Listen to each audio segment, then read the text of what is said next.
Close your eyes and picture the moment you were born. Now delete the hospital bed.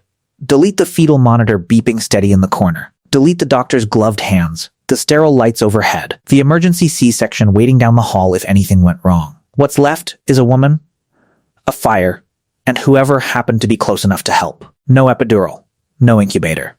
No antibiotics if a fever climbed too high in the days after. Just a human body doing something it had done, in the dark, for roughly 300,000 years. Right now, if your baby spikes a fever at 3 a.m., there's a nurse line to call and a pharmacy a few minutes away. There's a car seat rated for a specific weight, a crib designed by engineers, a pediatrician who has seen that exact rash 1,000 times before. You've probably never once had to wonder, seriously, whether your child would survive its first winter. For nearly all of human history, that wasn't a hypothetical. So how did it work? With no hospitals, no formula, no NICUs, how did enough babies survive, generation after generation, to eventually produce every single person alive on Earth today? Start with milk, because that was the first machine. In 2018, biological anthropologist Tanya Smith and her colleagues at Griffith University sectioned the fossilized teeth of 2 Neanderthal children recovered from Peyre, a cave site in southeastern France. The children had died 250,000 years ago. Their molars record daily growth lines like tree rings,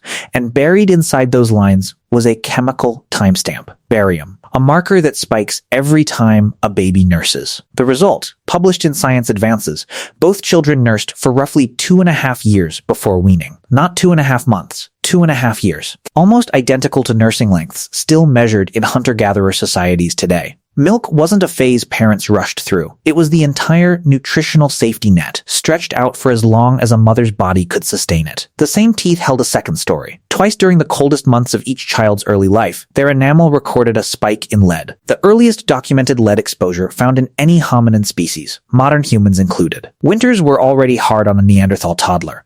It turns out they may have been quietly toxic too. But surviving infancy assumes you survived being born in the first place, and that part was never guaranteed. Anthropologists Karen Rosenberg and Wenda Trevathan laid out why in a landmark 1996 paper in Evolutionary Anthropology. Bipedalism narrowed the human pelvis for walking upright, while brains kept getting bigger. The result is what researchers call the obstetric dilemma, a newborn's skull, already sized at roughly a quarter of its adult volume, forced through a birth canal built for a two-legged animal. Compare that to almost any other primate. Chimpanzees give birth alone, in minutes, and walk off holding their own newborn. Humans, uniquely among primates, require routine physical help during labor, someone catching, guiding, holding steady. Everyone assumes birth in nature is simple, and that only modern medicine complicated something animals do effortlessly. The truth runs the other way. Humans are the one primate that has never reliably managed this alone. Rosenberg and Trevathan argue midwifery isn't a modern convenience. It may be the oldest job on Earth, so a mother needed help just to get a baby into the world. Here's where it gets more surprising.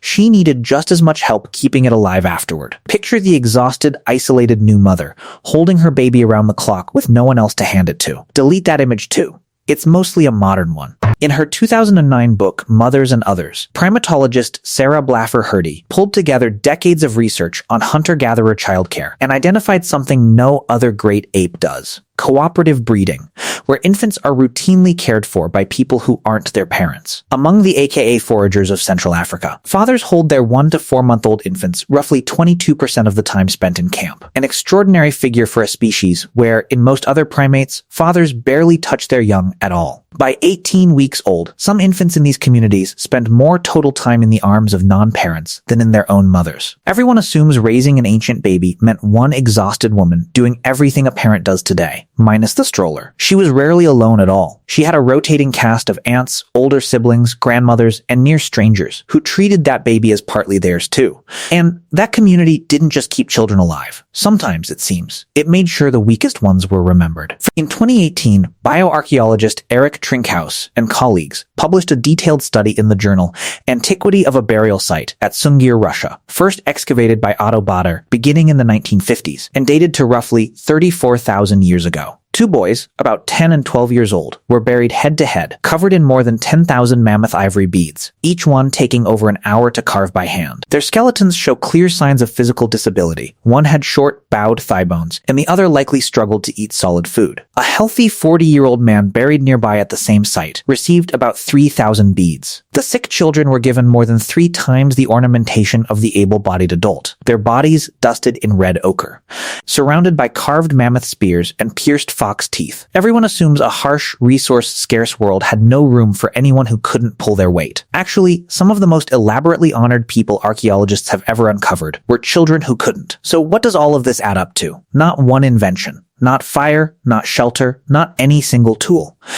It wasn't gentle, and it didn't always work. Researchers Michael Gervin and Hillard Kaplan tracked mortality across a dozen hunter-gatherer populations in 2007 and found that, on average, only around 6 in 10 children survived to age 15. Ancient parenting was not a soft natural idol. It lost, often, and it lost hard. But the system built to push back against those odds wasn't medical. It was social, a mother who nursed for years instead of months, a birth that assumed help would show up before it was needed, a camp where a baby belonged to everyone in it, and a child's worth was never measured by what it could produce. The real technology ancient humans built to raise a baby wasn't a machine, it was a crowd. Close your eyes one more time, and picture that birth from the beginning.